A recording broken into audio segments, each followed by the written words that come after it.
very intentional about changing the conversation about the dignity of work and the dignity and the honor of family formation through work, and how the younger generation, when they see their parents work, how they're incentivized to work.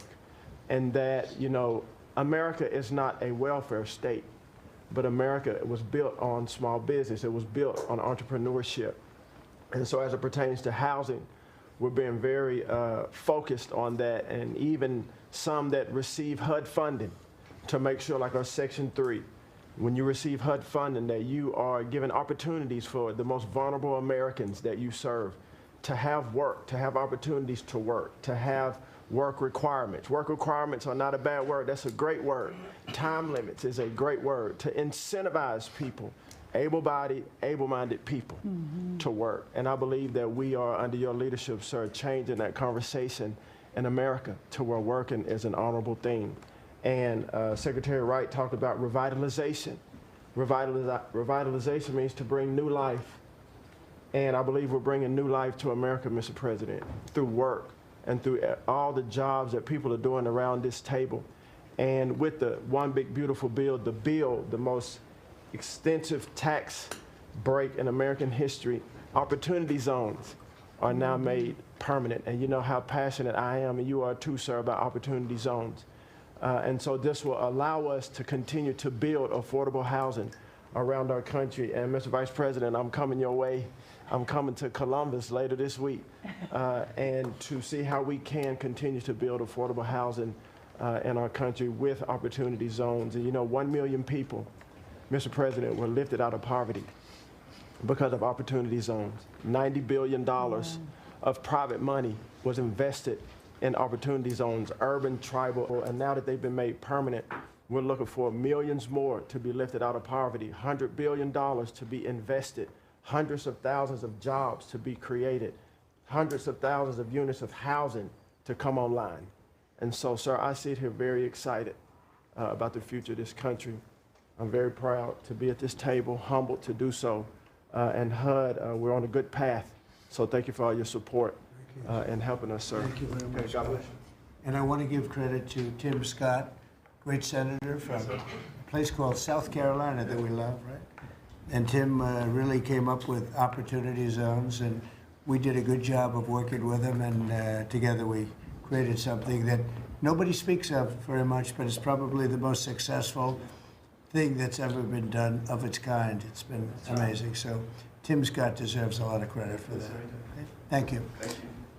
So Russell, go ahead. Thank you, Mr. President. And I get the opportunity to go hand by hand with all of these people as they move their deregs through the Office of Management and Budget. And I wanted to zoom out for a second. In the first term, you gave us a goal of 2 for 1. And then we outperformed it through your leadership. We came in at around 5.5, 6 for 1. And then as you're running for your second term, you put out a goal that, when you put it out, I was thinking to myself, that's going to be a pretty ambitious goal. You said 10 for 1. Well, where we are right now, in just 1 month, in 1 year, basically 8 months, we are at 245 deregulatory initiatives planned by these agencies. That comes out to 30 for 1. So we are making incredible strides, and you know, as you're focused on the details of each one, I mean, these aren't small things. Endangerment finding is one of the most deregulatory things we've in the history of this country. NEPA reform, incredibly deregulatory. WOTUS just came in, which is Waters of the United States. So every single one of these agencies is doing incredible work when it comes to deregulatory, and when you add that to the work being done to get us going on energy, reduce spending, we're going to lower costs for the American people, we're going to be able to have innovative jobs and get them back to work. So thank you for your leadership, Mr. President. Thank you. Great job, Russell. Appreciate it. John, central casting, I call him. He's central. Well, Mr. President, I'm grateful to be with everyone today. And as we're talking about jobs and workforce at CIA, consistent with your directives to all of us, we've embraced your mantra for a leaner, more effective, more efficient workforce. But at CIA, Mr. President, we had an additional challenge because, as you know, at times, our workforce had been misdirected. Its focus put on political narratives, some that even worked against you and always worked against the American people. I heard about that. But under your leadership and your direction, we have been focused back on the core mission of what CIA is supposed to be doing, which is to provide you and this entire incredible team around the table with a decisive strategic advantage in accomplishing your goals. And your success in that regard, the examples are clear and many. With regard to Iran, everyone knows that our DoD partners executed that mission flawlessly. But flawless military operations are subject to flawless intelligence. And as you know, Mr. President, CIA was the backbone in terms of its intelligence operations in providing that flawless execution that allowed you and your team to obliterate Iranian nuclear facilities and set back a nuclear program by years. Likewise, with regard to your ability to prevent and to preempt wars between India and Pakistan, between Armenia and Azerbaijan, between Rwanda and the Democratic Republic of Congo. In all those cases, CIA intelligence supported you and your entire team in making that possible. It's not just you, it's folks around this table, Secretary Bessent, Secretary Lucknick, Trade Representative Greer, and their great successful negotiations on trade and tariffs, again, was a CIA workforce working to enable them to accomplish your goals. So as we roll into Labor Day, I tell you that the CIA workforce at the Trump CIA is grateful to be focused on what it's supposed to be, which is helping you prevent and end wars and to make America safer. Thank you very much. You've been really fantastic, but I'm not surprised. I've known John a long time. I'm not surprised at all. Thank you very much. Steve, please. Mr. President, working for this government, for you, is the greatest honor of my life. I tell it to everybody, and I really do feel that way, and I thank you, because it's a privilege to go out there and represent you in your humanitarian effort, in your goals of solving conflicts all over the world. I think there were actually more than 7 conflicts that you've put to bed in the last 8 months. And I hear these, I travel all over the world. In Hostage Square, they talk about you reverentially. It's really quite amazing. I sometimes wish that I had a cam recorder with me and I could put you right there as I listen to it. I was in Gaza, the first American diplomat, on your behalf, and as we delivered food and aid pursuant to your new aid initiative, pushed forth by your great Secretary of State, Marco Rubio, who it is a privilege for me to work alongside. The people were applauding you. The signs were up. I mean, these are people who I just don't think you get the proper credit for it all. We are negotiating multiple entries into the Abraham Peace Accords because of your vision. Azerbaijan, all these different conflicts that we're out there on your behalf on, these are people who have never really seen the world change in this way. Peace through strength really, really works. Russia, Ukraine, Iran, Israel, Hamas, we're having meetings all this week on all 3 of those conflicts, and we hope to settle them before the end of this year. Your team is nothing short of incredible. And there's only one thing I wish for, that Nobel Committee finally gets its act together and realizes that you are the single finest candidate since the this Nobel Award was ever talked about to receive that reward. Beyond your success is game-changing out in the world today. And I hope everybody one day wakes up and realizes that.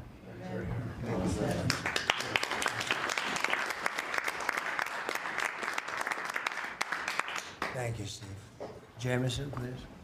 Mr. President, I like to think of Labor Day as the Trump trade policy day, because everyone around this table and everyone listening knows that one of the major reasons why American workers and organized labor voted for you is because of your trade policy and the policies you've had and advocated for 40 years or more. You have reset global trade policy in the past few months, and it shows that it's been working for American workers. When you look at President Biden, in the last quarter of 2024, median weekly earnings fell 2.1%. In the first quarter of your term, they went up 3.3%. And that's why we're doing the trade policy we're doing. It's to help the workers of the United States of America. And they're the best in the world, but they can't do it without a level playing field. And you have flipped the script. For many years, the other countries had high tariffs and high non-tariff barriers, while we were open to, right, to all of their labor and services and goods and capital. You flipped it. Now we have the tariffs, and they have lowered theirs and the non-tariff barriers. And we couldn't have done it without you and the leverage you've created. So between the tariffs and the deals, the hot streak continues for the workers of America. So thank you. Thank you very much. Really good job, by the way. He's a good negotiator. Very good negotiator. Thank you. Please.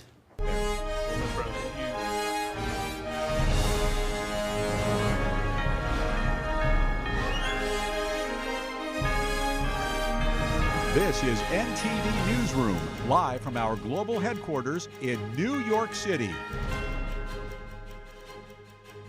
And good afternoon. Welcome to NTD Newsroom. I'm Don Ma. Thank you for joining us today. You were just watching President Trump's meeting with cabinet members, his 7th one actually, at the White House Live. And the overall message is that the U.S. is in incredible shape. He's looking forward to next year's World Cup, Super Bowl, and the Olympics as well. And of course, let's not forget America's 250th anniversary. So we heard updates from the cabinet members, including on topics such as factories and jobs coming back to the U.S. And we're going to discuss all this with today's panel. Joining us is Mike Leon, NTD News contributor and host of the Can We Please Talk podcast, and Tony Kinnett, national correspondent at the Daily Signal and host of the Tony Kinnett Cast radio show and podcast. First of all, good afternoon. Good to see you both, as always. Mike, starting with you today. Just your initial thoughts here. What stood out to you in the meeting? Yeah, well, first off, good to see you guys as always on this Tuesday. Let's start with the good. I like that these are open to the public. I like that there's everyone going around the table talking about different things. We can get into some of those particulars, but I do like this overall. I'm not saying the Biden administration didn't do this, but you've seen how frequent these have happened. It feels like this happens once every couple of months, where President Trump invites the media in and cameras in to capture this, and then they kind of go around the room.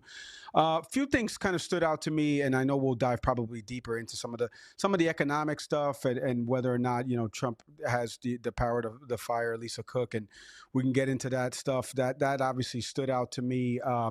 I'm very big in terms of my dad fled a country where, you know, and I'm not accusing Trump of being a dictator, so I don't want anybody to misuse my words, but where my dad fled a country where the person in charge of that country was jigging the numbers and getting rid of people because of the bad reporting of numbers and economic growth, and then hiring people that would craft that message so that way it would appear as if the country's doing better.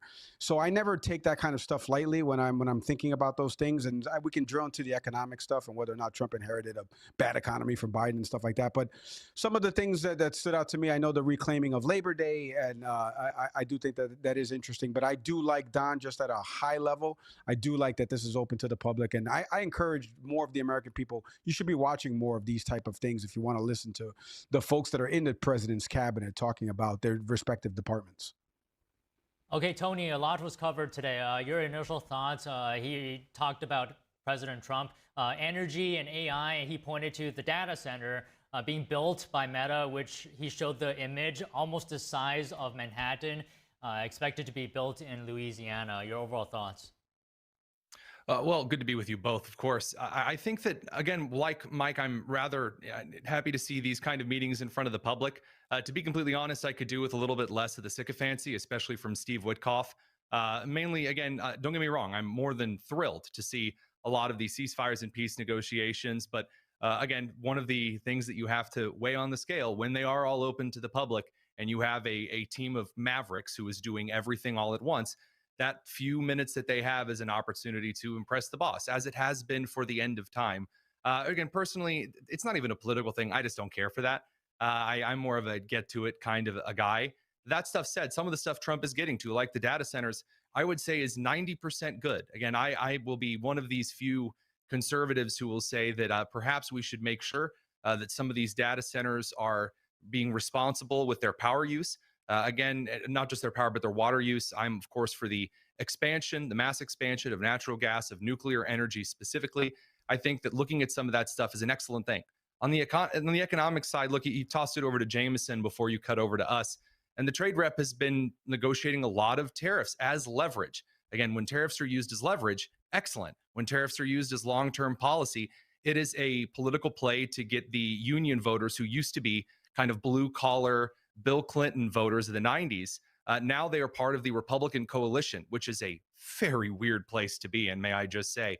And to that, I'd say the Labor Day comment is rather apropos, given the way that all unions except teacher are moving over to the, I wouldn't say the right side, but more of the populist faction of the right. And I think you can see that here. But as crazy as it sounds, this is the most business as usual cabinet meeting we've seen yet from this administration. Okay, Mike, you heard what Tony said, and you said earlier that there were good parts and bad parts for you. You talked about the good parts, so what's the bad part?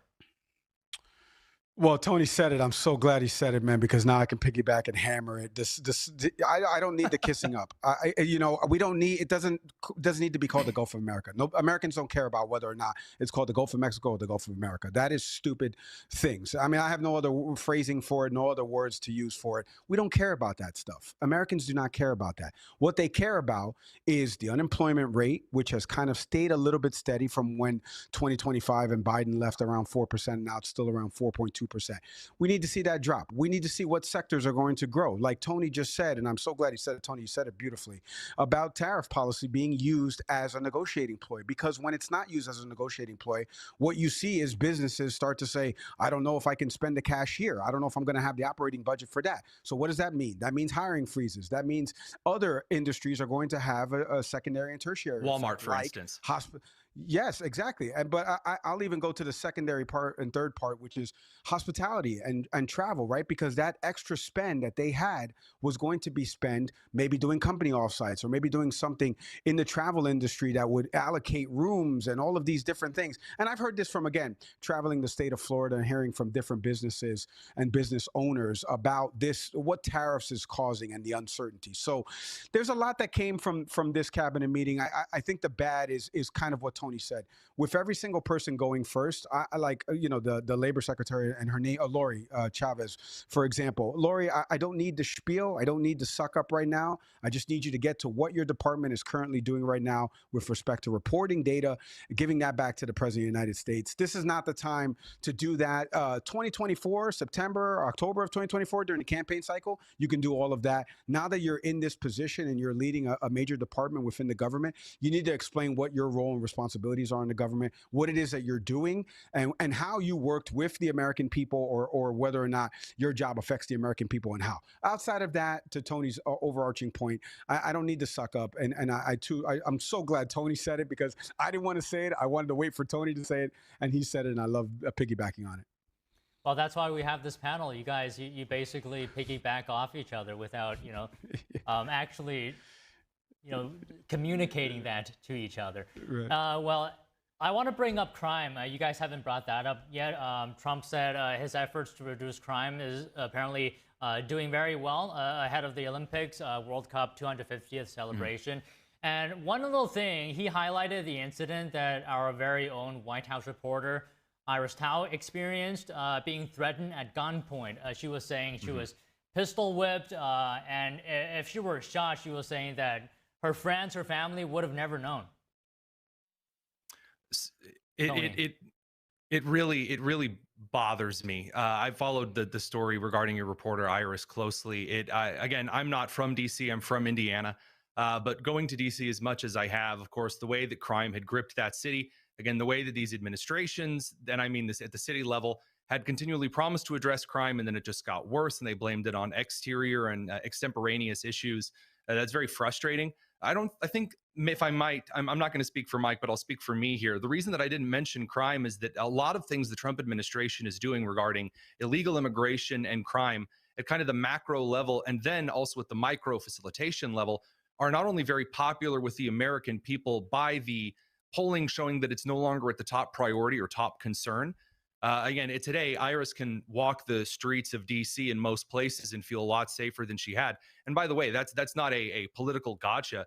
It's a methodology of thanks. I said the same thing when Josh Shapiro, the Democrat governor of Pennsylvania, ordered that a certain part of Pittsburgh get its stuff together so certain pieces of crime weren't happening.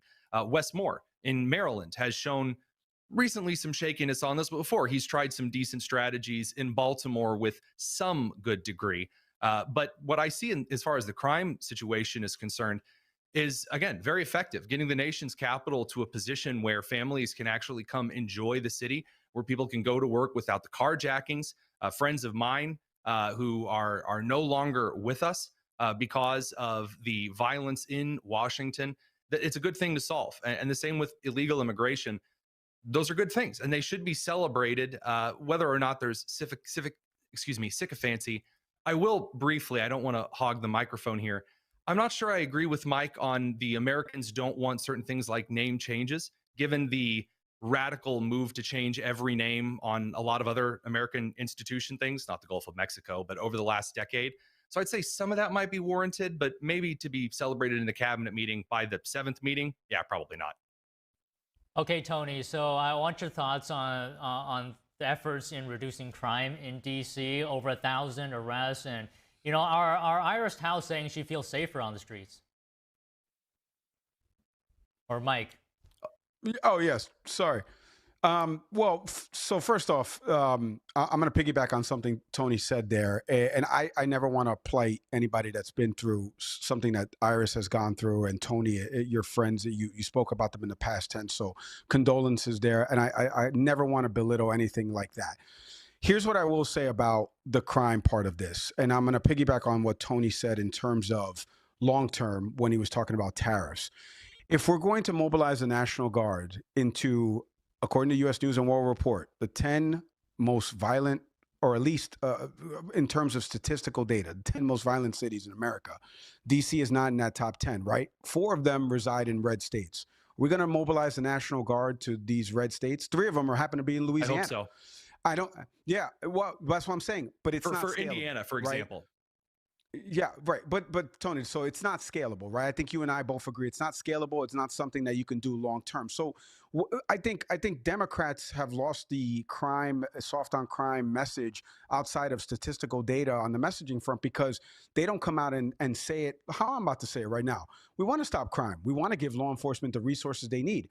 They need better policing, but we also have to work with community organizations that are on the ground, mental health services organizations. I've had a panel discussion here on NTD with some folks that are in that same vein that are doing that kind of work in a couple different cities, including in Tennessee. Like, you need to work with folks on the ground while also giving police resources, because the deterrent factor is great to have troops at least make or give the appearance of making everything feel safe. But if Congress doesn't approve this past the extended 30 days and those troops end up going away, what we're left with is the same DC police force policing the same community. What has changed? That's where we need the funding to make sure that it's going to the right places and make sure it's giving the police better training, better weaponry, if we're recruiting more, but then also the community organizations that are working to stop crime, to get people off the streets. I say this as somebody that grew up in the not best area of the Bronx and then ended up moving to the whitest neighborhood of all time, 40 minutes north, because my dad wanted to put me in a good school. I know what it looked like from a community perspective living in the Bronx and what options I had versus what living in Harrison, New York. You can go look both of those up and look up the statistical data around both of those 2 towns to see the key differences and why somebody like me, I don't have as many friends that are left from the Bronx, whereas the community in Harrison and Westchester County rescued me because there were things to do after school and there wasn't as much crime. And there's a makeup there, demographic-wise, but then there's also what's available-wise. And I think if we're going to truly stop crime, and we use Brandon Scott, for example, the mayor of Baltimore, and what he's done from a community perspective with reinvesting some money into these community programs and knocking on doors and making sure that we make community folks feel safe, in addition to giving money to police to make sure they can police their communities. Those are ways that need to be replicated. So if the president truly wants to be about that, which I think he does, I think all Republicans, and I think there are some Democrats that do, they just get lost on the messaging part of it. Let's work in conjunction to make sure that the police are funded, not defunded, but then also these community programs are getting the funding that they need so we get the kids off the street so they're not committing crimes.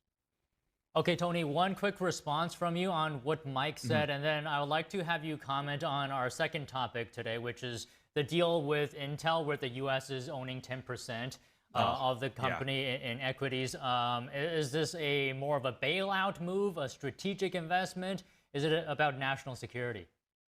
I mean, it's political posturing. If it is on national security, that would be a first to me. I didn't believe that Intel was selling some of its shares internationally. I think it's a bad move. So I'll answer that right up front. I disagree with it. I don't think it's a smart move. We didn't like it when Obama invested in Solyndra. I don't like it now when Trump is encouraging the Department of Defense to invest in Intel. So that moving aside to Mike's point here, this is where I do think that I do have a bit of disagreement.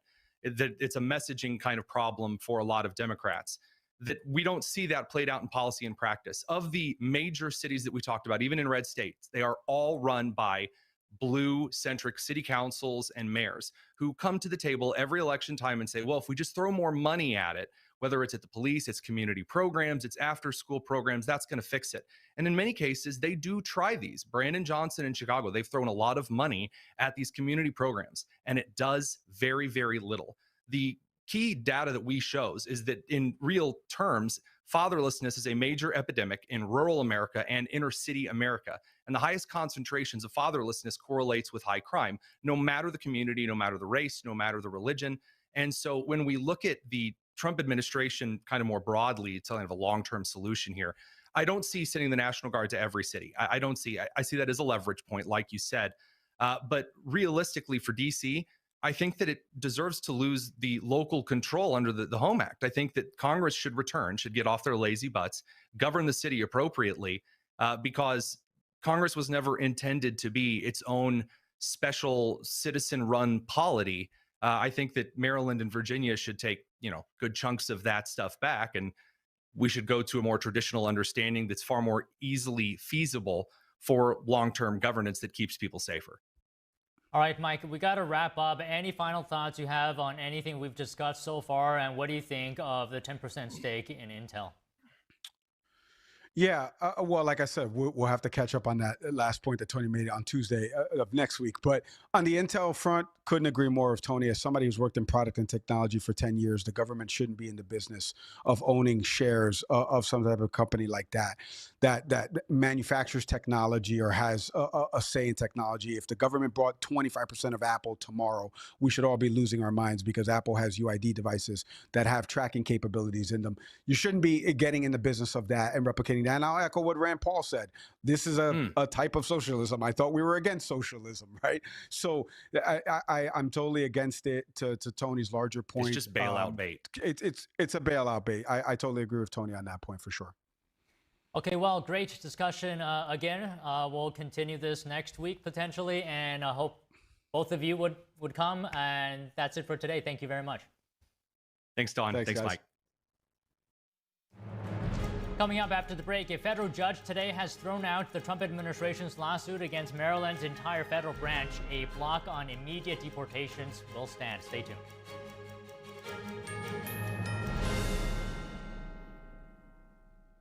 £6 prescription glasses from Select Specs are always great value. There are no offer codes or first-time customers only. Anyone can buy them, anytime. And you can upgrade to Select Specs Express for next day delivery. And with deferred payment, you can spread the cost. See now, pay later with Select Specs £6 specs. Next day delivery and deferred payment options available at selectspecs.com/£6. Food. It fuels our bodies, nourishes our spirits, and brings us together. Because we all need nutritious food to thrive. Food gives me energy and it also helps me focus. But not everyone knows where their next meal is coming from. And 1 in 7 people in America face hunger. It's tougher than ever for too many of us. But the simple truth is, ending hunger is possible, and it starts with you. Call or go online to helpfeedingamerica.org and give $19 a month, just 63 cents a day, to help families in your community facing hunger. Feeding America works from coast to coast with partner food banks, food pantries, and meal programs. Your monthly gift delivers food where it's needed most, puts fresh food on the table, and helps kids have healthy meals all year round, even when school is out. You can see the difference with the kids when they're full. Food is everything. Please call the number on your screen or go online to helpfeedingamerica.org. Give $19 a month. Your first gift can double in impact. And we'll send you this free canvas grocery bag as a reminder of how you're helping to end hunger for good. When it comes down to it, it's about taking care of your family first and the loved ones that you need to provide for. Food donations help me tremendously, and I'm very grateful for the food bank. I have hope. The simple truth is, ending hunger in America is possible. You can help make it happen. The need is urgent. Call or go online now to helpfeedingamerica.org, and your gift can double in impact. When I arrived in the U.S. at 19, I struggled to find job opportunities without a high school diploma. Everything I have, my education, my career, my marriage, I owe to the Adult Literacy Center and my teachers. Your achievement has set an example for so many students. Most importantly, your daughter. Education was the key that unlocked all my opportunities. When you graduate, they graduate. Visit finishyourdiploma.org to find free adult education centers near you.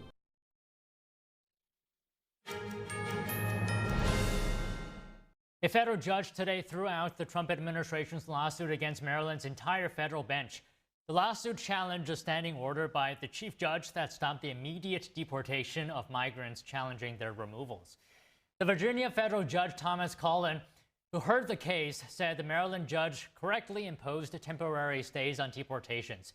The Trump administration argued that the standing order interfered with its authority to police immigration matters and enforce the nation's immigration laws. Cullen said the proper course for the administration would have been to either appeal any one of the immigrant cases or file a rules challenge with the Judicial Council, which has the authority to rescind or modify local court rules. Federal Reserve Board Governor Lisa Cook is filing a lawsuit against her removal by President Trump. Trump says he fired Cook over alleged improprieties in mortgage loans. In a letter posted to social media, Trump accused Cook of deceitful and potentially criminal conduct tied to her mortgage applications. The allegations stemmed from claims that Cook declared two separate homes as her primary residence when applying for loans in Michigan and Georgia. Federal Housing Finance Agency Director William Pulte referred the matter to the Justice Department earlier this month. President Biden appointed Cook in 2022. In an email statement to Associated Press, Cook said she would not step down, saying Trump had no cause or authority to fire her. Cook's lawyer said that Trump's attempt to fire her lacks factual or legal basis.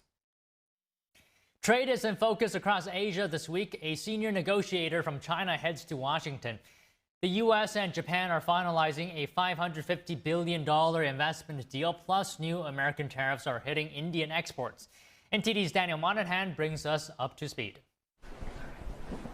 Senior Chinese trade negotiator Li Chenggong is expected in Washington this week to meet U.S. officials. Li may hold deputy-level talks with U.S. counterparts. Reuters reports the visit is not part of formal negotiations. Businesses on both sides of the Pacific are watching closely to see whether the latest tariff extension will become permanent. The two countries agreed on August 11th to extend their tariff truce for another 90 days, keeping U.S. duties of 30% on Chinese imports and Chinese duties of 10% on American goods. In another trade development, President Trump Monday threatened to restrict U.S. chip exports and impose additional tariffs on imports from countries that refuse to eliminate digital taxes. In a Truth Social post, Trump said digital market regulations imposed by other countries were intended to harm or discriminate against American technology.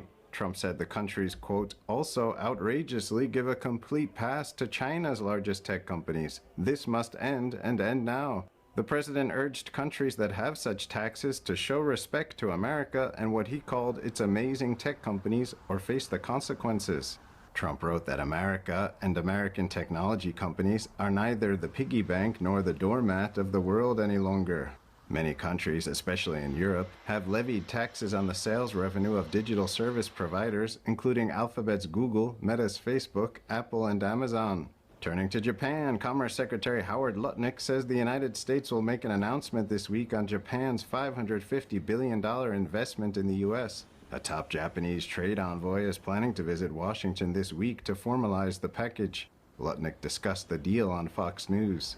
We need to make semiconductors in America. We need to make antibiotics in America. We need the rare earths in America, and that's exactly what the Trump administration is all about. So the Japanese agreement, which we're going to announce later this week, that's $550 billion at the hand of Donald Trump, and he can go invest it to hit all these points. Lutnick says the $50 billion allocated under the 2022 CHIPS Act to cover some of those areas is just too small. We need hundreds of billions of dollars of semiconductor investment in America, and the Trump administration and Donald Trump is going to bring that home. You watch us do it. We're going to bring it home. Washington and Tokyo agreed in July to set a reduced 15% tariff on imports from Japan in exchange for a $550 billion package of U.S. investment. And in India, exporters are bracing for disruptions after Washington confirmed it would impose an additional 25% tariff on all Indian origin goods from Wednesday.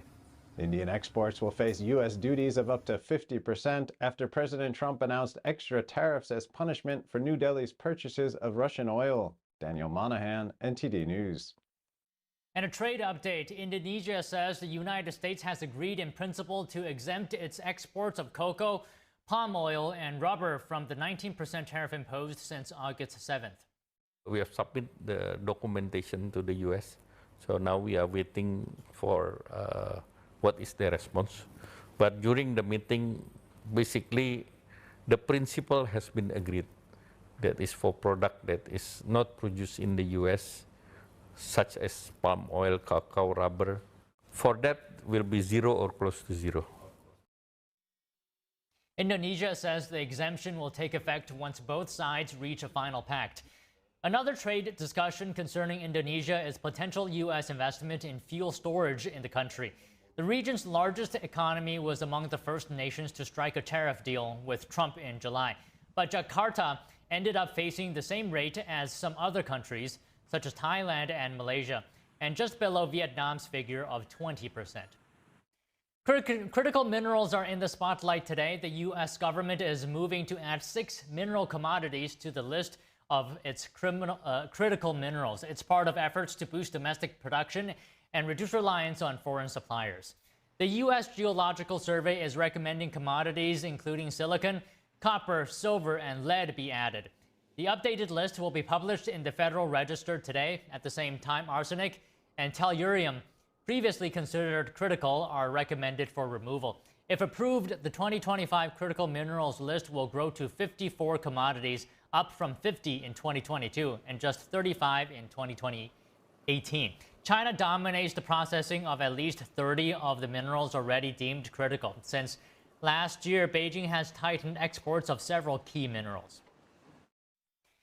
President Trump met with the South Korean president yesterday at the White House, and this is the first time President Lee of South Korea has made his way to Washington since he took office. Joining us now to give analysis on this is Steve Yates, Senior Research Fellow for China and National Security Policy at the Heritage Foundation. He's also the former Deputy National Security Advisor to Vice President Dick Cheney. Good afternoon, Steve. Thank you for coming on. Did yesterday's meeting, in your opinion, deepen the U.S.-South Korea alliance? I think it did. There obviously, when you have a comprehensive meeting, there are going to be some things that are covered in depth and some things that are not covered very much, at least not in the public eye. And when President Trump is hosting the meeting and receiving the foreign press and the domestic press and speaks at length, there are a lot of things that are not alliance related that might also get addressed. But I thought it was extremely important to have the meeting. President Trump has been very clear since before his reelection that he sought to reach out and meet again with the leader of North Korea. That's a topic very relevant to South Korea. And publicly, they both reaffirmed the importance of collaborating with Japan. that I think is net progress on a number of fronts. So on that point, how would you describe the current South Korean president's approach to, for example, the U.S. alliance to China, and you mentioned North Korea? Well, I think the China part is the least clear, and I think that was the part that was probably discussed in private as opposed to in front of the cameras. The parts of the alliance that were talking about the contributions that each make, the status of forces, things that always get renegotiated over specific terms. I think the normal part of the alliance relationship is strong, but really the most important thing is the personal rapport between leaders. That matters a lot in dealing with President Trump. I think it matters a lot in terms of the U.S.-South Korean alliance. That was the biggest down payment I saw made. There was strong rapport, and that's unusual given that the party in power in South Korea is not of the center right. And so in times past, there's been tension between U.S. Republican presidents and more of the left side of politics in South Korea. And Steve, I would like to know, by your analysis on the U.S.-South Korea alliance, if a conflict arises, all-out conflict between Taiwan and China, how likely would you say will South Korea align with the U.S., and to what degree? Well, I think that there's a very high degree of certainty that there would be communication, collaboration. I don't know that we ask the South Korean forces to intervene. The roles and missions of allies and partners in a time of crisis aren't going to be delineated publicly in advance. There could be a lot of different supporting roles. It could be that South Korea takes lead in making sure that North Korea doesn't do things that distract and destabilize and otherwise undermine support for Taiwan in a time of crisis. So I think that the conversation is being held in a very candid and direct way by the two men that are in charge of the two countries. That is important. And I think that we can't count on anything in a time of crisis, but we can have a high confidence that this is in a more manageable space than it's been for a while. So one thing Trump talked about yesterday, I don't know if it's related to this, but he said he wants ownership of land used by a military base in South Korea. Why is this important? Well, I strongly suspect this might have been one of the more surprising things from the South Korean side to hear during the conversation. And I also strongly suspect this is developer and builder Donald Trump, prior to being President Trump, talking that when it comes down to the value proposition, owning is better than leasing in a lot of respects. And if we spent a lot on leases and terms for those leases over the years, having ownership and some sense of permanency to the pricing structure is probably what the businessman is thinking. But that was the first time I've heard that kind of a prospect come up in the U.S. ROK conversation in recent years. So let's see how it goes down and what comes of it. All right, and another point I'd like to mention here is, what does it mean for President Lee to send a delegation to Beijing to discuss economic cooperation ahead of his meeting with the U.S. President Trump? Well, there have been a lot of governments in Asia, but not just Asia, who have been trying to maintain some sense of economic opportunity and managing risk with China while still aligning with the United States on some national security concerns. Some of our European allies behave in this way. Some of our Middle Eastern allies behave in this way. Several of our Asia-Pacific allies behave in this way. It was particularly sensitive with this new government in South Korea because there's questions about that party and that segment of Korea leaning a bit more towards China and accommodating North Korea, in some cases being anti-America or challenging America. And so I think President Lee was looking to assuage those concerns on a personal rapport basis. I think he did a good job with President Trump, but that's obviously is a deep strategic issue that needs constant gardening and maintenance. And so that part, one visit will not solve, but I think there was a good investment. Okay, one more thing, Steve. Trump says he wants to meet Kim Jong-un again this year. What do you think could be the priorities of that meeting? How are you looking at President Lee's approach to Pyongyang? Yeah, I don't personally know very much about what President Lee's approach would be. It sounds, from what I observed, that President Trump is somewhat in the driver's seat, that the leader of North Korea would possibly seek to meet with the President of the United States over other leaders.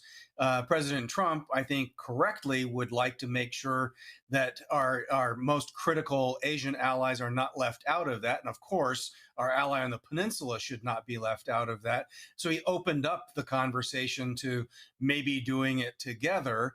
And that, I think, was also a surprise to the South Korean side. But the president of South Korea sounded as though he would like to take him up on the idea. So this is uncharted territory in talking this way. We don't have any sense of when this might happen or how it might happen, but in principle, both sides have agreed that they would be open to it. Well, Steve, it's always great to talk to you. We appreciate your time. Thank you. My pleasure. Thank you. And now President Trump is answering reporter questions from his cabinet meeting. Let's take a look. Because of him and his high interest rates, the housing is less than it could be. We're going to get that straightened out very quickly. He gets out very quickly, fortunately. He's been the wrong guy. Not a bad person, I don't think, but you know, I do think he has motives, by the way, but I don't consider him. I've dealt with worse, but he hasn't done the job. The recommendation from a certain person was not a great recommendation. That person vouched for him, but we're doing a very careful study. We'll see what happens. Look, we just put a very good man in one position. We might switch him to the other. It's a longer term and pick somebody else, but we're very happy with the person we have in there. And we'll have a majority very shortly, so that'll be great. Once we have a majority, housing is going to swing and it's going to be great. People are paying too high an interest rate. That's the only problem with housing. We have to get the rates down a little bit. And when we do, it's going to be a tremendous difference. The country is doing so well. It sort of blows through the fact that we have a man who's too late and not doing a very good job. Please, in blue. Mr. President, regarding crime in D.C., something that might help especially ladies is being able to carry. I know you've talked about reciprocal carry. Would you like for that to apply here in Washington, D.C.? When you say carry, I assume you're talking about carry what we're talking Concealed about, right? or, yeah. In other words, carry a gun. Is that right? Would you like to carry a gun? I would like to, yes, sir. You'd feel a hell of a lot better, right? I absolutely would. I agree with you 100%, okay? Okay, great. But I'll tell you, within another couple of weeks, it's hard to believe what's been accomplished in 12 days, but within another couple of weeks, you won't have to carry. You're not going to have to carry. You're going to be safe. People are safe now. The turn has gone fast. I knew it was going to go fast, but this turn has gone really fast. And within a month or two, this is going to be one of the safest places in the country. I have no doubt about it. And we'll do an extension. I could declare an emergency, but I don't think that's going to be necessary. We'll work with Congress. We're going to be working with Congress. I spoke with our great speaker, and I will be speaking to John Thune, and we're getting tremendous support from Congress, especially maybe here. Everybody wants to see our Capitol be great. Could say be great again.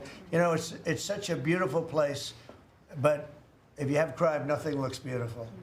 So, but you won't need to carry a gun, but if you do, well, I would like to have the option, just in case. Well, a lot of people feel that. Also in other blue cities, you've got Karen Bass in Los Angeles, Brandon Johnson in Chicago. It seems to be very popular here, the fact that people can walk around, go to restaurants, shop, not have to worry about their safety. If blue city mayors oppose those efforts in their cities, do you anticipate that Democrat voters are going to take it out on them at the ballot? I think so. I think that crime is going to be a big thing. And we are the party, the Republicans are the party that wants to stop crime. We're against crime. The Democrats like crime. I don't know why. I mean, we talk about common sense. I think I got elected on talking about common sense. The border, we have to have a wall. We don't want transgender for everybody. We don't, as I said before, we don't want to have men playing in women's sports. I mean, you see the difference, weightlifting. Take a look at weightlifting. Take a look at long distance running, where a runner came in 5 hours and 14 minutes ahead of another runner, both champions. One male, one female. It's not fair. It's demeaning to women. It's so bad. But they have another one, and I think this is the beauty of them all, crime. they're against crime prevention. You can't do that. You can't do that. And I think to myself, I say, is there some game? You know, they're smart people. Is there anybody that could cheat like that in elections is smart, okay? And there's never been in history anybody that could cheat like that. They're smart. They're brilliant in many ways. I say, is there some trick to this? When they say, Trump is in Washington, D.C., stopping crime. He's a dictator. And people are being mugged like your brilliant associate here. I don't know how you're alive. I mean, based on that story, you got very lucky. He didn't just go, all he had to do is this, right? And, you know, it's pretty amazing. So we have something. I think we have two things. I think what Bobby was talking about with respect to drug prices is unbeatable. Nobody else could have done it but us. And I think that crime will be the big subject of the midterms and will be the big subject of the next election. Think of it. They are, instead of saying, Trump's right about crime, it's really bad in Chicago. You have a guy in Illinois, the governor of Illinois, saying that crime has been much better in Chicago recently, and Trump is a dictator. And most people say, if you call him a dictator, if he stops crime, he can be whatever he wants. I'm not a dictator, by the way, but he can be whatever he wants. I think it's going to be a big subject for the midterms, and I think the Republicans are going to do really well. They called it a trap. This Democrat consultant, they said, he's put him in a trap again, because these are all traps. You know, 80-20, but they're not 80-20. They're almost 100-0, all these issues. But I would say that crime is stronger than men playing in women's sports. I think it's stronger than transgender for everybody. You know, it's transgender for everybody, according to them. It's stronger. Of course, this is the cause of it, open borders. Open borders gave us a lot of this crime. So, you know, so they're sort of on an equal footing, I guess. But crime is going to be a very big subject. And you know what he should do if he was smart? Illinois or New York, if they want, or Gavin Newsom, they should call me and they should say, you know, we've got a problem. You know, we could solve with this team, different players, but work the same way, because you'd leave them here. You don't want to take them out and let it go to hell. Everybody's so happy in what I bet you walked over here today and you had no fear. Nobody has any fear anymore for the last 12 days. But it would be so smart. Gavin Newsom called me up, say, you know what, we have a big problem. We have the Olympics coming up.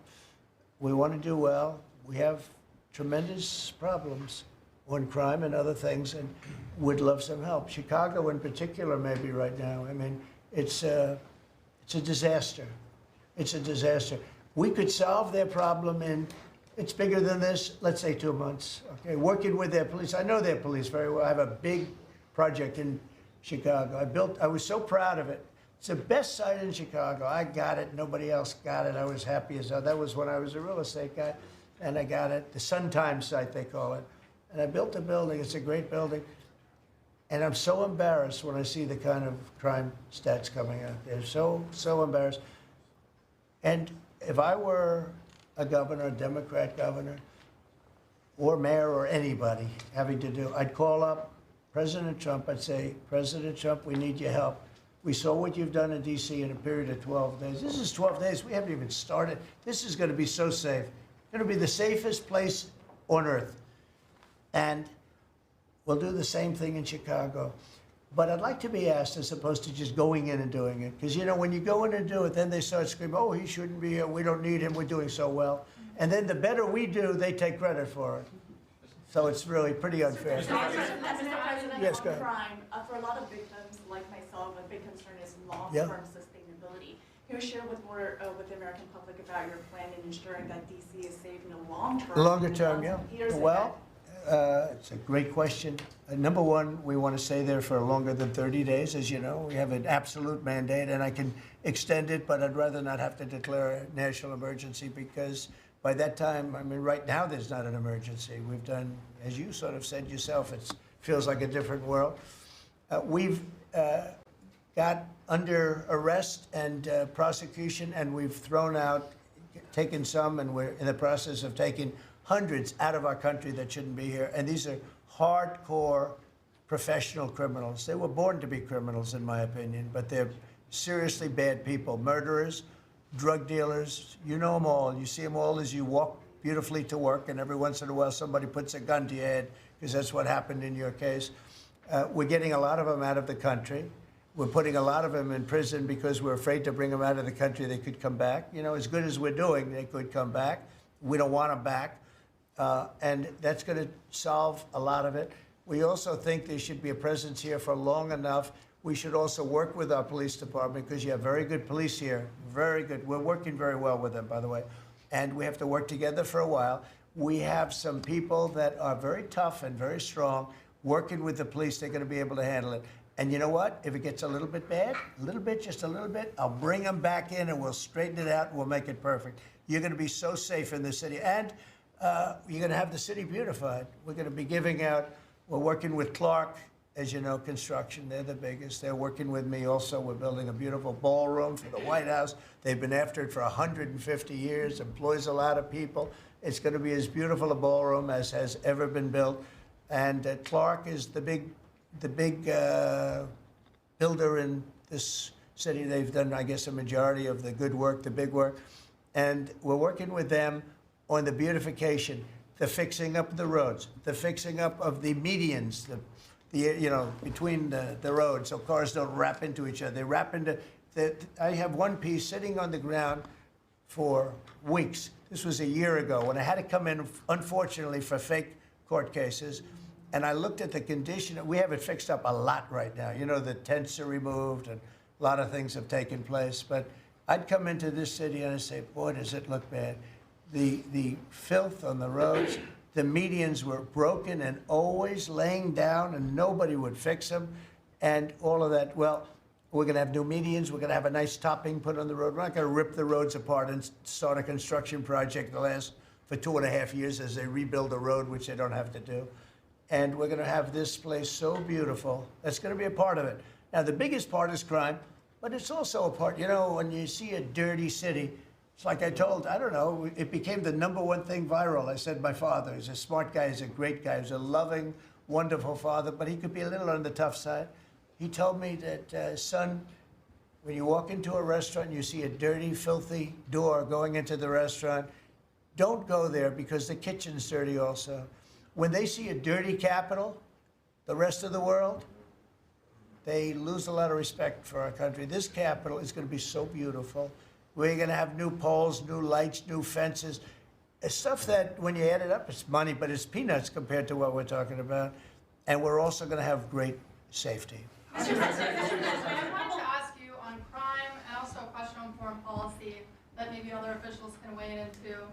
And on crime, Iris shared her story, and you mentioned, you know, people going. That was a terrible story, because I'm just amazed she's here. When the gun is, Pam, when the gun is put to the head, did they ever capture these people, by the way? I kept calling, but I haven't heard back about this guy. It'd be really great if you could maybe give the information. She's very good at capturing people, you know? She's very good. If you could give that information to Pam, would be great. Would you do that? Yes. Wouldn't you'd love to see them? I would assume you'd like to see them captured. For sure. You can't. You just can't. For years. Yeah, take a good look at that. But, go ahead. So go ahead. Just a few weeks ago, I was out to dinner with my husband, and you know, we're taking the metro back, and then we get attacked on the metro. They're throwing things. Some teenagers, you know, they're throwing liquid at us. Oh, they're throwing things. They throw. How about where they chop down the granite curbs and the concrete curbs? But the granite curbs so expensive. You know, those granite curbs, nobody uses them because they're so expensive. And you see a guy chopping them and handing out big chunks of them like a brick, because they couldn't get in because people were stopping them from walking out. A little bit unusual when you're walking with a bag of bricks. Generally speaking, Sean, that's not a good sign. Right? That's not a good sign. But they now come in with hammers. They can disguise a hammer, and they start pounding the concrete and the granite, and they hand out chunks. And those people take those chunks and start throwing them at cops, or they stand on the top of bridges and they drop them down into the windshield of your car, and you get killed running into a light pole. It's those days are over. I wanted to ask you, Governor Hochul, Kathy Hochul, said that she spoke to you on the phone, and you said you might send National Guard troops to New York. You mentioned that. So will you? I'd love to do it. If she'd like, I get along with Kathy. If she'd like to do that, I would do it. You see, look, New York has difficulty like other, and I don't want to make this bite. I want to make this likely. But the places we're talking about happen to be virtually all Democrat-run. Now, take a look at your 25 places that are most troubled. Everyone, except maybe one, and it's way back in number 24 or 25, but essentially 25 out of 25 are run by Democrats, and cashless bail was a disaster. When they did that, and I believe it was instituted first in New York, but when they did cashless bail, that was a tragedy for this, because that's when it really started getting bad. When somebody kills somebody, you don't say you can come out, you don't have to put up anything. You put that person in jail and you find out whether or not it's true, but you don't give cashless bail with a promise to come back in a couple of months. We'll start talking to you. Because they go out and they kill other people, and you can't do that. The cashless bail has been, it's just a woke thing. It's got to stop. You see that, Christy, better than anybody. It's got to stop. It causes unbelievable, and we're doing that. We're stopping it in D.C. I would love to have the governor of Illinois call me and say, look, we have a problem in Chicago. We will stop that problem in Chicago in 2 months, maybe less, 2 months. We'll stop it. These are tough cookies we have working for us. These are tough cookies. These are not politically correct soldiers that I won't go into definitions of what that means, but these are not politically correct soldiers. These are rough guys. I watched it last night. I see it. I saw them the other day when we went down and we spent some time together with them. These are tough cookies. These are not people that you're going to laugh at and spit in their face and they're not going to do anything about it. And these people, they're afraid. These gang members who are bad people too. These are bad. These are just bad people. Ours are bad, but they're bad in a good sense, right? You don't understand that, Scott. And we can solve Chicago in 2 months. Now, then, as per your statement before, we have to keep it going, and we'll be able to keep it going. The first thing you have to do is get it down. We are very close to being at that position in D.C., and within a month, we will be, within a month from when we started, which is quicker than I thought, you're going to feel very, very safe. I think you feel very safe right now. But I would love it to have these governors, mayors call me and say, we'd like to invite you into our community because we have a problem and you can handle the problem and we can't. One other thing, sanctuary cities, they should be terminated. They're sanctuary for criminals. They're safety and security for criminals. They are very, very bad. And all of these places have big sanctuary cities, and all they're doing is protecting criminals. Okay.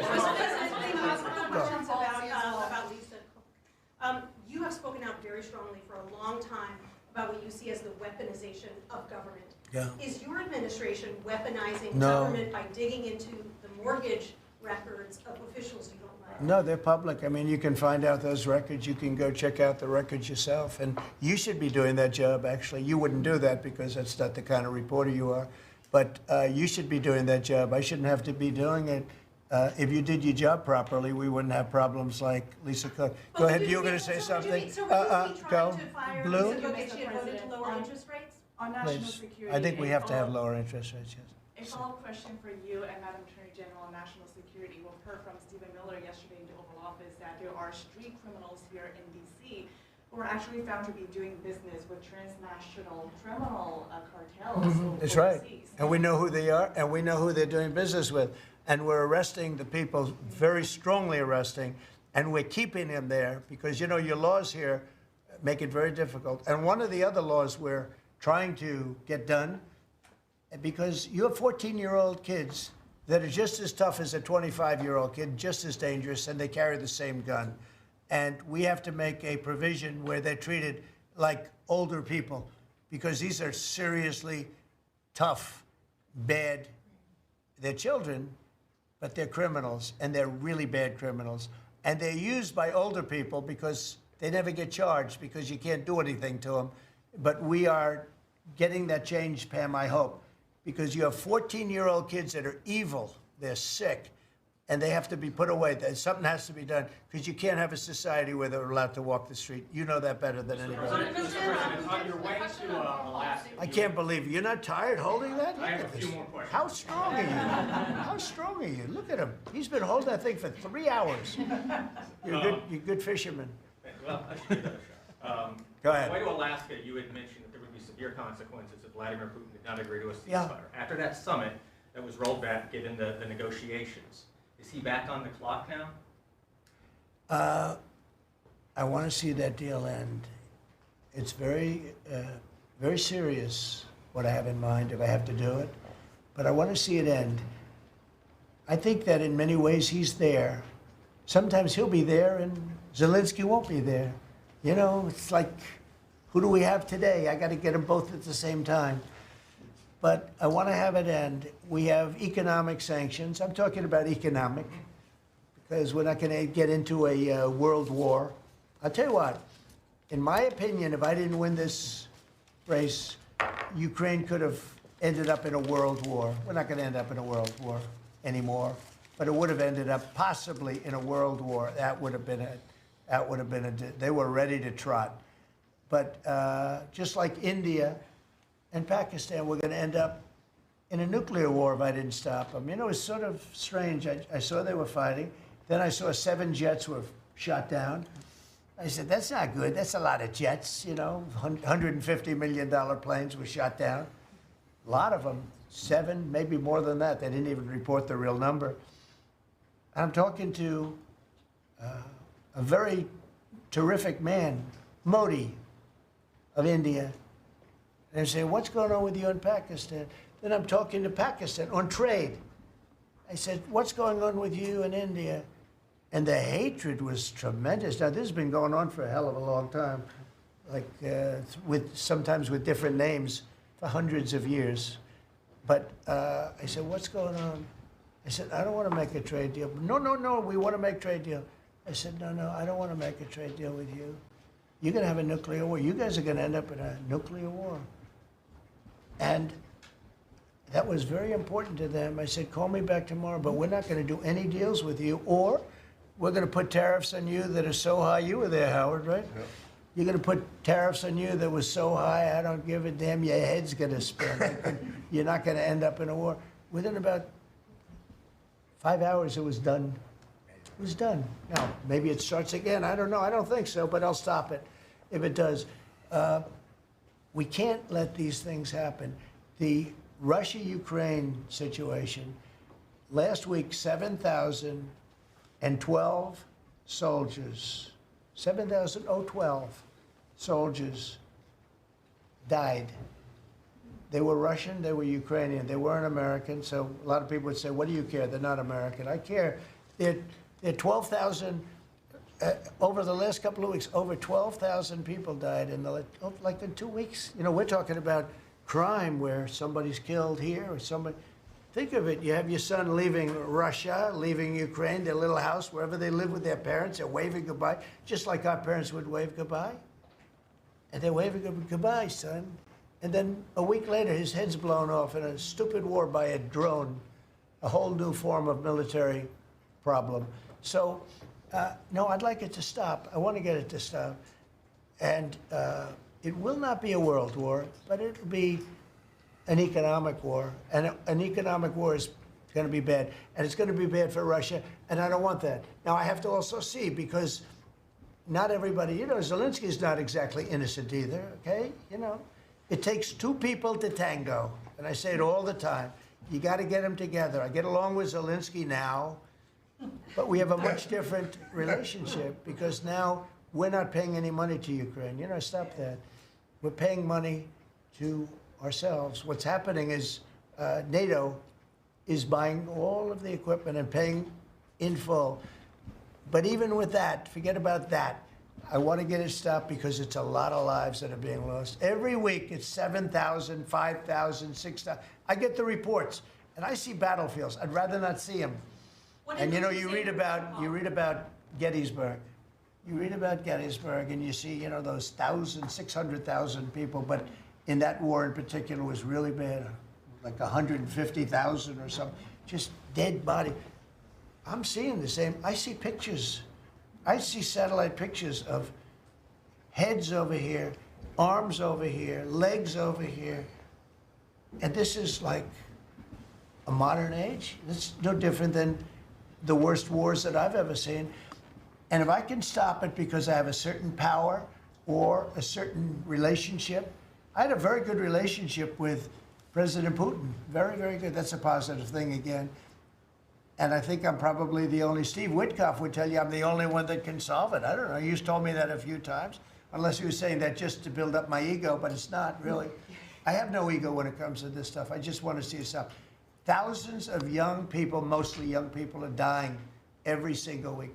If I can save that by doing sanctions or by just being me, or by using a very strong tariff system that's very costly to Russia or Ukraine or whoever we have, you know. But I stopped 7 wars, and 3 of those wars were going on for more than 30 years. You know, if you look at Congo, if you look at, just look at any of them, almost all of them were going on for an extended period of time. Now, interestingly, one had just started, it was 2 days old, and you know that one. And we did that one when we were in Scotland negotiating. It was 2 days up, but there were 2,000 dead bodies laying on the border, and I got that one stopped too. And I'm very honored by that, but I still, the one that I thought would be the easiest is turning out to be the hardest. That's President Putin and President Zelensky, but I think I'll get it done. Why do you think that? You never know. It's war. Can you stop the family? With war, you never know, right? War's very tricky, very horrible. But with war, you never know. Things change. People go into war, think they're going to win the war, and then they get their asses kicked. And they lose their country, and they lose millions of lives. Nobody goes into a war thinking they're going to lose. They go in. I'm sure that Ukraine thought they were going to win. It's going to be, you know, we're going to win. You're going to beat somebody that's 15 times your size. Biden shouldn't have let that happen. Biden shouldn't have. I mean, the man was grossly incompetent. He should have never been there. That would have never happened. But you don't go into a war that's 15 times your size. The Fed just put out a statement saying that Lisa Cook has indicated through a personal attorney that she'll promptly challenge this action in court, seek a judicial decision that would confirm her ability to continue. That's all right, whatever it is. says the Fed will abide by any court decision. Thank you very much for reading abide that. by a court decision. I abide by the court, yeah. I abide by the court. Yes, please. That's enough. That's enough. Mr. Go ahead. President, what other companies are you thinking about taking stake in? Well, you know, we didn't take a stake in the sense that it was reported. Everyone said, I bought a stake in Intel. No, I got it for free.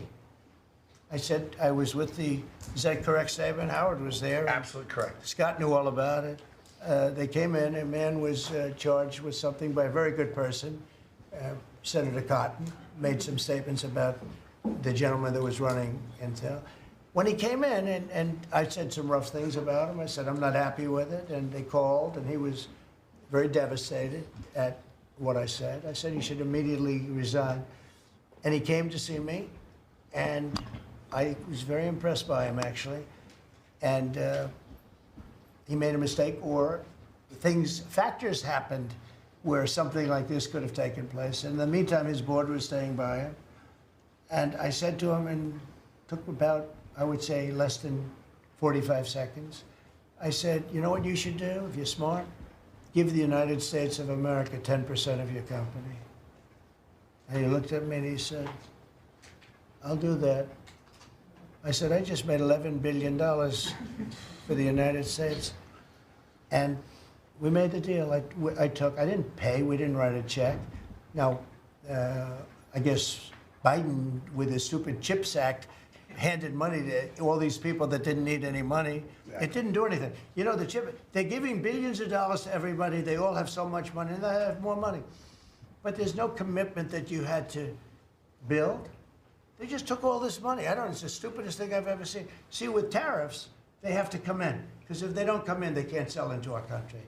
So it's power, and you don't have to give up any money. But I said to him very simply, I mean, I'm glad we're straightening this out, because everyone thinks I bought in. No. I said, it would be great, we'd be a great partner for you, and I want to see Intel do well. You know, Intel was a great company, and it can be a great company again. But I said, I think it would be good if we own 10% of your company. He said, I'll make that deal. And it happens to be worth $11 billion. So we made $11 billion for the country. And then I was criticized by some of the fake news media. That's not the American way. Actually, it is the American way. Now, if I can help other countries or do those deals with others, I would do that. I think it's great. It's good. Builds up our balance sheet. Let me tell you, our country is becoming very rich again. You don't see it. When the CBO came out on Friday and said, we just found $4 trillion, and that goes to reduce our deficit, $4 trillion. And it was from the tariffs. Our country is becoming very, very rich again. I hope you get used to it. You know, you're gonna have to get used to it. In addition to reducing the deficit, any update on your previous talking about potentially giving Americans a tariff rebate check? Well, we have a lot of money coming in, rebate check for the Americans, and it's coming in at tremendous numbers. Don't forget, I would say, Scott, we probably are talking about right now 50%, maybe even less than that. With all the money you're hearing is coming in, you're talking about, you know, a lot of it hasn't kicked in yet. And when it really kicks in is in 2 years when these plants are built and opened and the money starts pouring in, right? But, I mean, there's a concept of making you could call it a dividend, as we would say, making a dividend to the people in this country who have had to suffer through stupid leadership. And they paid a lot of taxes, and they got nothing for it. Or they got attacked like you were, okay, for it. No, there's a possibility. Primarily, we want to pay down debt, but there's a possibility that we take a piece of it and make a dividend to the people. Mr. President, I have a question for Steve Witkoff, if I may. Yeah. This past weekend, Sergei Lavrov was saying that Putin will not sign a peace deal with Zelensky because Russia views him as illegitimate. I'm just wondering if the Russians have been relaying this to your team, if they view Zelensky, you know, as a leader worth signing a peace deal with, if they will. Doesn't matter what they say. Steve can answer, but I can answer too. Doesn't matter what they say. Everybody's posturing. It's all bullshit, okay? Everybody's posturing. Steve, do you have a different answer? I agree with you, sir. Here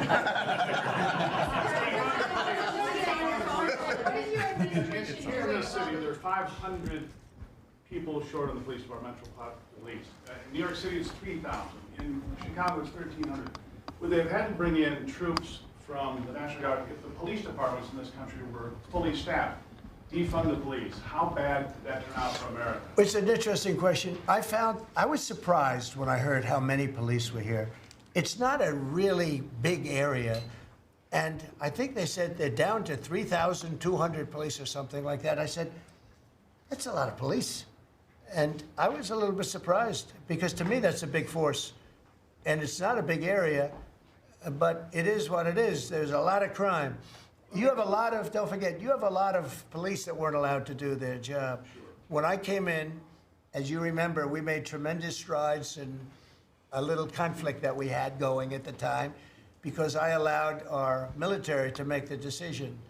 I said, you can make any decision you want. I gave it to the colonels in the field. I gave it to the captains in the field. You remember that where everything went through Biden, meaning one of the people, and everything went through Obama before him. Everything went through. They had to make the decision as to whether or not to attack the Taliban.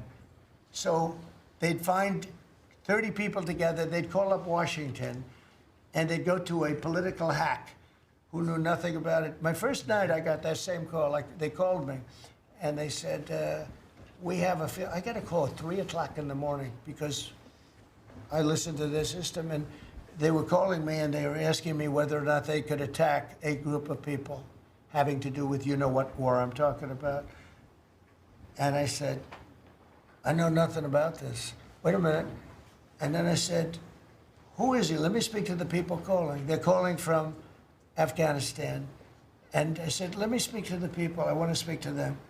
And it was a colonel. I said, where'd you go to school, Colonel? I went to West Point, sir. Were you a good student? I was, sir. I was a very good student. So you're calling the White House to ask for permission to attack. And by the time you get the answer, how long does it take? Sometimes 2 or 3 weeks. So by the time you get the answer, the people that you want to attack have already left, right? He said, how did you know that, sir? I said, let me ask you, so you're a good student, you went to West Point, and you love the military, right? Yeah. You make the decision. And I gave all those guys that went to all these great schools, and they're all military people, I gave them the right to make their own decision, and we kicked ISIS's ass.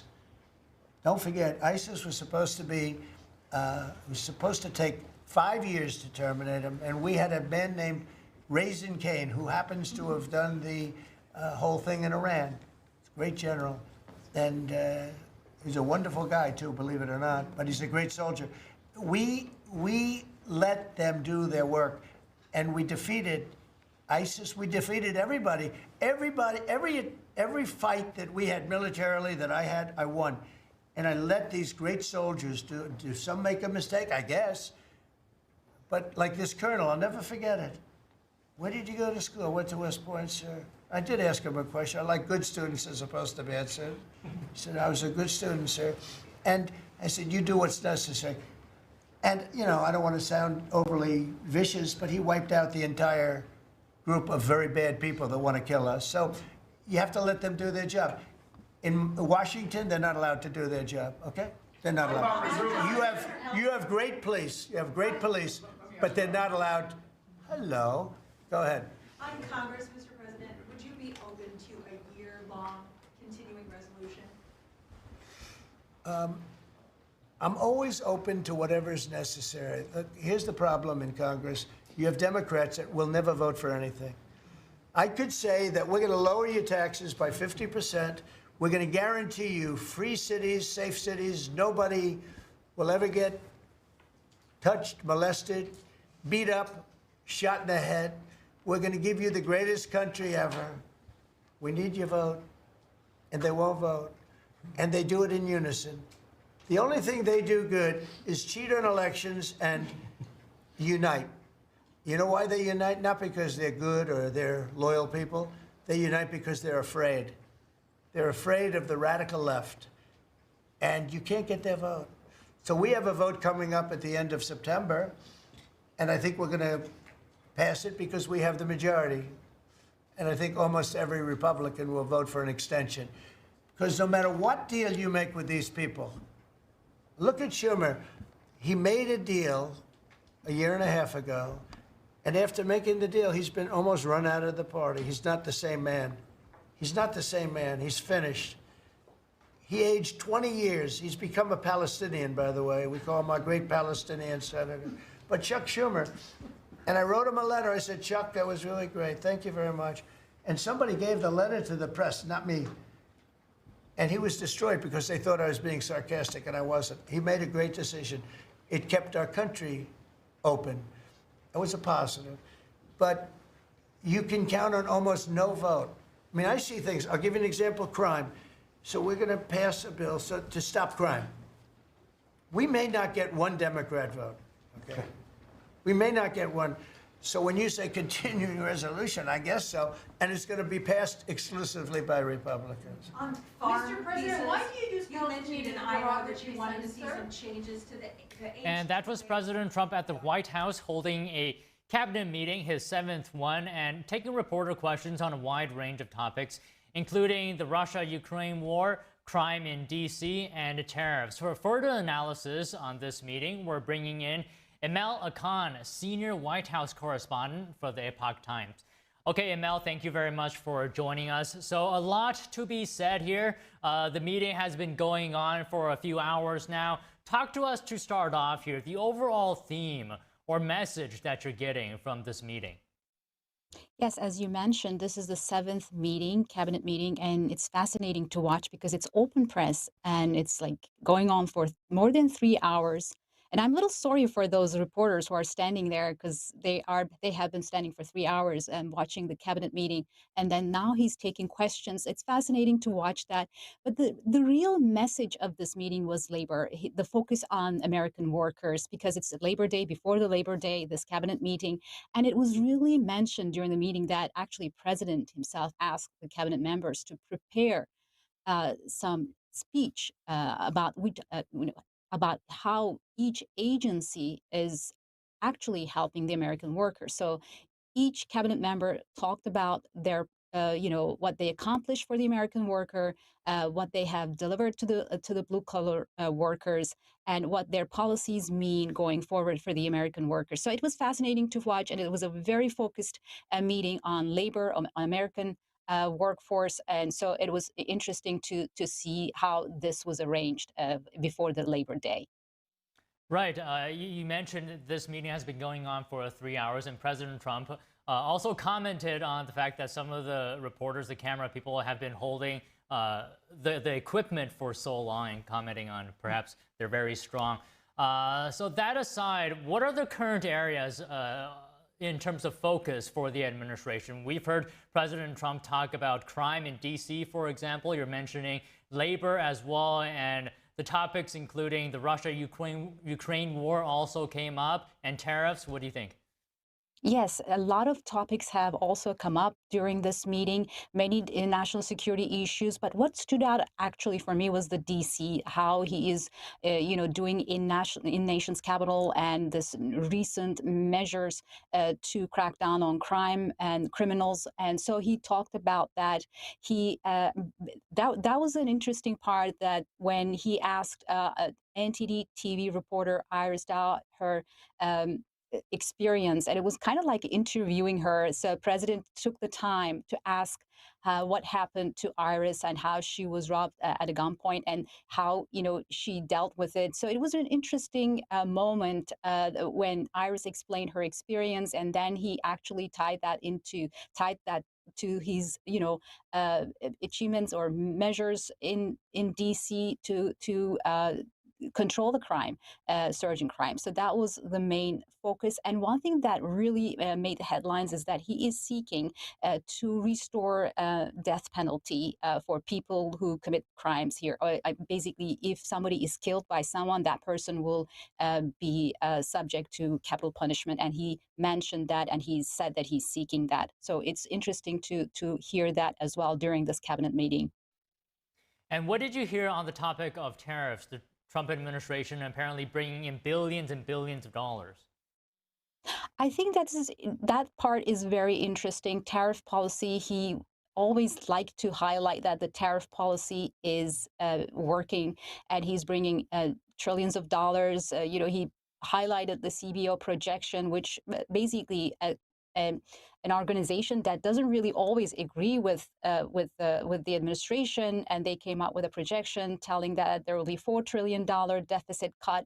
I think this is very important for President to explain American people that tax cuts, the revenue loss, the potential revenue loss from tax cut, will be compensated through tariffs. And so that is very important for his economic policy, and that is very important for his economic messaging, especially before the elections, before the midterms. And on the topic of the Ukraine war, it's really eye-opening when President Trump put it into perspective that 5,000, 6,000, 7,000 people are killed every week, and seeing images as well, the president said, of body parts laying on the battlefield. So can you talk to us about this? Where are we at? Well, I was at the summit in Alaska. I watched Putin and President Trump's press conference, and then we came to D.C. and he hosted at the White House European leaders and Zelensky, Ukrainian President Zelensky. So it was an interesting week for President Trump. It was a very intense diplomatic effort, and he has given both leaders 15 days, and they need to come together. And as you heard many times from the president, he wants to see those two leaders come together first to hold a bilateral meeting. But we are hearing from the Russian side that there's no agenda, there's no meeting yet, and President will announce his plans after that. And he said that a few days ago. So I think 10 days later, he will come up with a solution. And our expectation is that if he really wants to focus on the peace, or he wants to do something on this, he may turn to sanctions, he may turn to higher tariffs on Russia, but we do not know that yet, because he also talked about Zelensky himself as well. We will see what he will do. He may also do nothing about the war and leave it just leave this peace effort and see what happens next. So it will be a very interesting 10 days to watch, and his message will be very important during that time. Right. President Trump expressing some level of frustration, perhaps, that it's hard to get both leaders to meet. Sometimes you get Zelensky, sometimes you get Putin, but it's difficult to have both of them at the same time. So China was also mentioned a few times during the meeting on manufacturing, on tariffs, on COVID, and in terms of the AI race, which also ties in with U.S. energy production. How much of President Trump's policies are tailored to address national security risks relating to communist China? This is very important for President Trump, especially I like to highlight that he is actually doing a lot of work behind the scenes to basically address this national security threat coming from China when it comes to rare earths and minerals and also magnets. And he also highlighted that yesterday. He knows that China holds a big card. It's a magnets, and they are still not there yet when it comes to lifting their export restrictions. So just want to remind that there was this export control over rare earths, certain rare earth minerals and magnets that are very crucial for technology. They are very important for American manufacturers. China lifted these export restrictions after trade talks, but when I talk to Trump administration officials, they are telling me that they haven't come to the level that they were before. So there's still some restrictions, and they are not happy with it. And manufacturing and supply chains are being impacted. But in the meantime, they are investing heavily to produce more magnets, more minerals in the United States, and they have been doing a lot of work behind the scenes to address this national security problem. And this is his main focus at the moment, especially during these negotiations with China.